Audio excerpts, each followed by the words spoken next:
रत्नागिरी सिंधुदुर्गची जागा नेमकी कोण लढवणार आत्ताच्या घडीचा सगळ्यात मोठा प्रश्न आहे। बऱ्याच चर्चा झडत आहेत, बरेच मेसेजेस सुद्धा व्हायरल होतात याबद्दलची। आपल्यासोबत निलेश राणे आहेत, माजी खासदार आहेत, आपण त्यांच्याशी बातचीत करणार आहोत।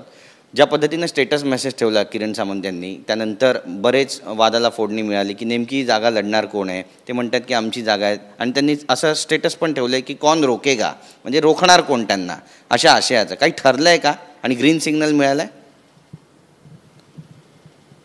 मी स्टेटस त्यांचा बघितला नाही पण ऐकून आहे। पण मी तुम्हाला एक सांगतो, किरणजी असतील त्या सीटवर लढण्यासाठी तर मला व्यक्तिगत आनंदच होईल। मी अगोदरच सांगून झालो आहे की मी लोकसभेच्या स्पर्धेत नाही आणि उमेदवारी कोण ठरवणार तर ते पक्षश्रेष्ठी ठरवणार। त्यांची इच्छा असेल लोकसभा लढवायची तर मी तुम्हाला सांगितलंच आहे की मला व्यक्तिगत आवडेल जर ते उमेदवार असतील लोकसभेचे तर, आणि शिवसेनेतून असतील तरी आम्ही सगळे त्याच हिरिरीने त्यांचं काम करू लोकसभेला। आता काय चर्चा ही कोणी उठवली, त्याच्या मागचं काय आहे कारण हे मला माहीत नाही, पण माझी भूमिका स्पष्ट आहे, जे मी तुम्हाला आत्ता सांगितली आहे ते आहे।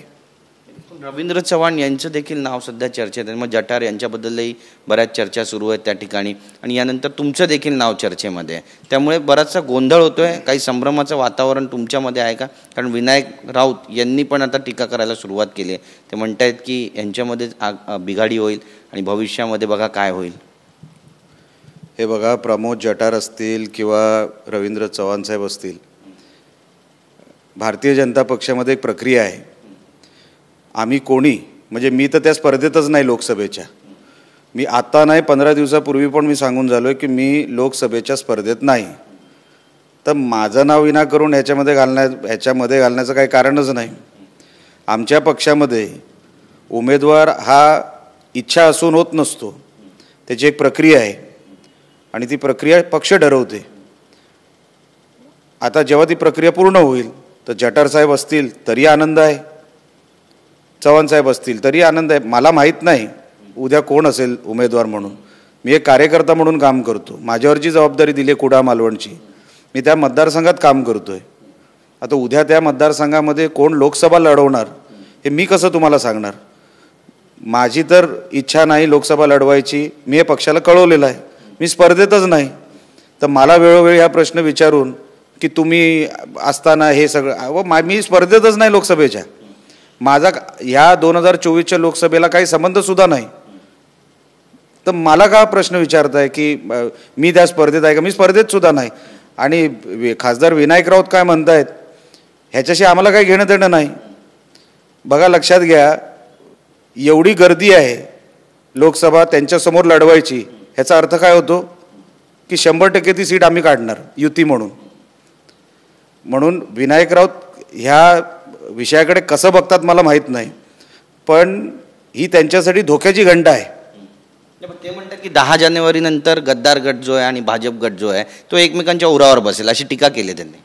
ज्योतिष आहेत का ते? ज्योतिष आहेत? आजपर्यंत त्यांनी काय केलं मतदारसंघासाठी हे अगोदर त्यांनी सांगावं ना। हे ज्योतिष सांगू नये आम्हाला। ओसाड पारून टाकला मतदारसंघ आणि तुम्ही भविष्यवाणी सांगताय आम्हाला। तुमची भविष्यवाणी आम्ही सांगतो ना, 2024ला तुम्हाला घरी पाठवणार। आमच्यातला कोणी असला तरी, म्हणजे पक्षातला युतीतला कोणी असला तरी विनायक राऊतांना घरी पाठवणार। मग ज्योतिष करत बसा।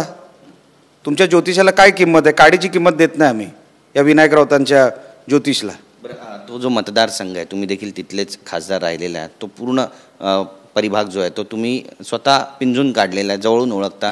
कुणाचं पारडं जड आहे त्या ठिकाणी? भाजपचं आहे, उभाटाचं आहे, शिवसेनेचं आहे, कुणाचं पारडं जड वाटतंय?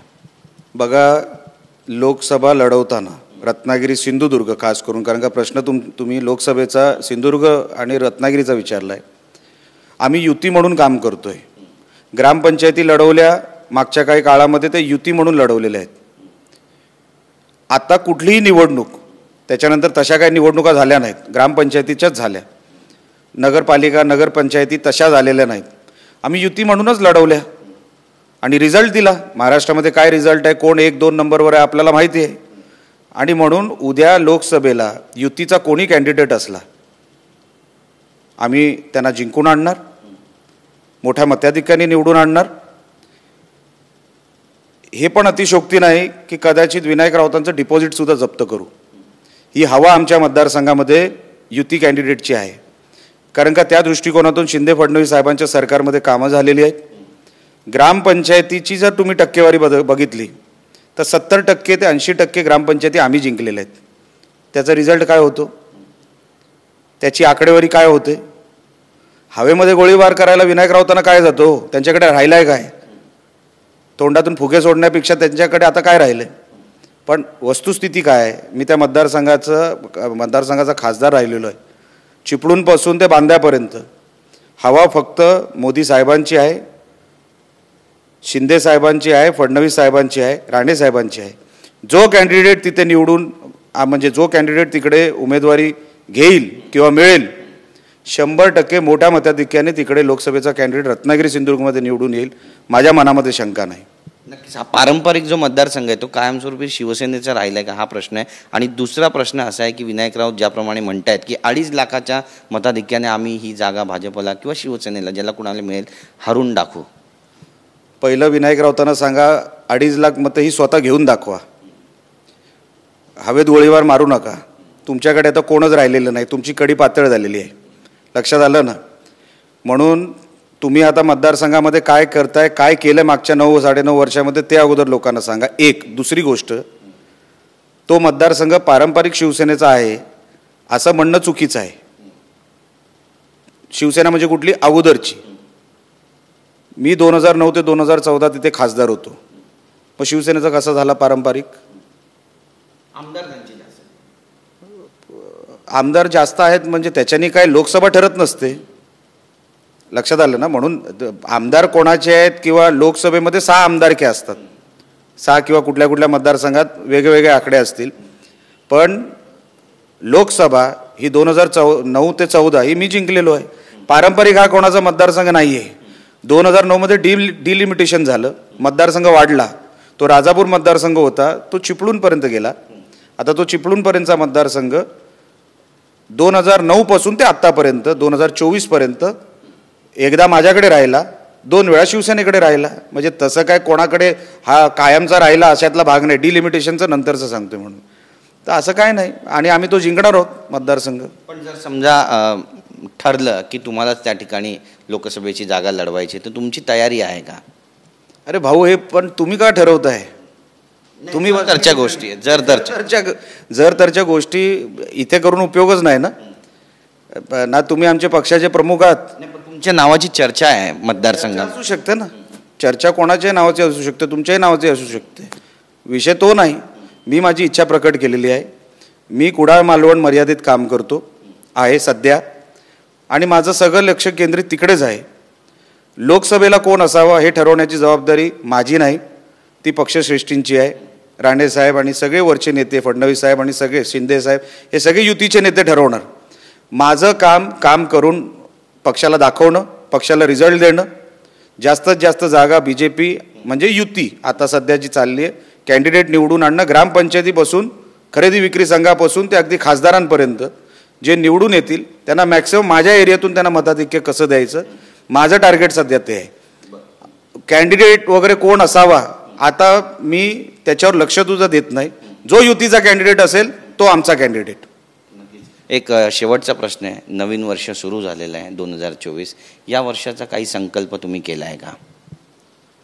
बघा, मागच्या काही वर्षांपासून सातत्याने ग्राउंडवर्क करत राहणं, गावोगावी जाणं. कारण का ग्रामीण भागाचे प्रश्न वेगळे आहेत.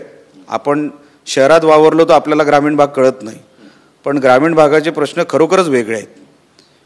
आपण एक आयुष्य मुंबईत जगतो आणि एकदम त्याच्या ऑपोजिट आयुष्य हे ग्रामीण भागातलं असतं. त्यांच्याशी ती नाळ जोडणं, त्यांचे विषय समजून घेणं आणि ते सोडून त्यांच्यापर्यंत आणणं हा फार कसोटीचा भाग असतो. राणेसाहेबांबरोबर अख्खा महाराष्ट्र बघत असताना किंवा बघितला त्यांच्याबरोबर एक काम करण्याची पद्धत शिकलो आणि ती भारतीय जनता पक्षाच्या माध्यमातून गावागावापर्यंत पोचण्याचा प्रयत्न करतो आहे. अजून भरपूर काम कोकणाच्या माध्यमातून महाराष्ट्राच्या माध्यमातून करणं बाकी आहे. संकल्प हाच असेल की माझा काही उपयोग माझ्या विभागाला माझ्या महाराष्ट्राला झाला तर मला आनंद होईल. मी सातत्याने प्रयत्न करतो शेवटच्या माणसापर्यंत पोचायचा, कारण का त्याचा आवाज कुठेतरी विधिमंडळात जावा, पार्लमेंटपर्यंत जावा हा माझा प्रयत्न असतो. कारण का त्याचाच आवाज जर आपण पोचू शकलो नाही तर ही सगळी राजकारणाची प्रक्रिया फेल आहे. माझा प्रयत्न तोच आहे की हे काम करत राहावं. संकल्प काय आज वेगळा असतो, उद्या वेगळा असू शकतो. एक प्रश्न सुटला की दुसरा प्रश्न घ्यायचा असतो.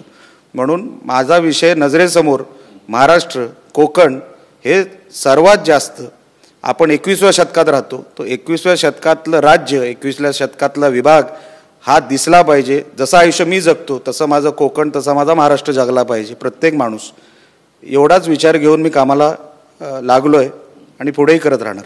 धन्यवाद आमच्याशी बोलल्याबद्दल, वेळ दिल्याबद्दल. कॅमेरा पर्सन अमित शिकवणचा, गिरीश गायकवाड, TV9 मराठी, मुंबई.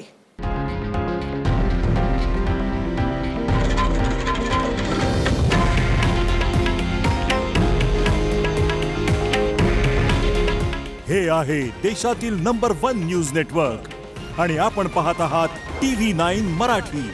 काळजी तुमची, हित महाराष्ट्राचं.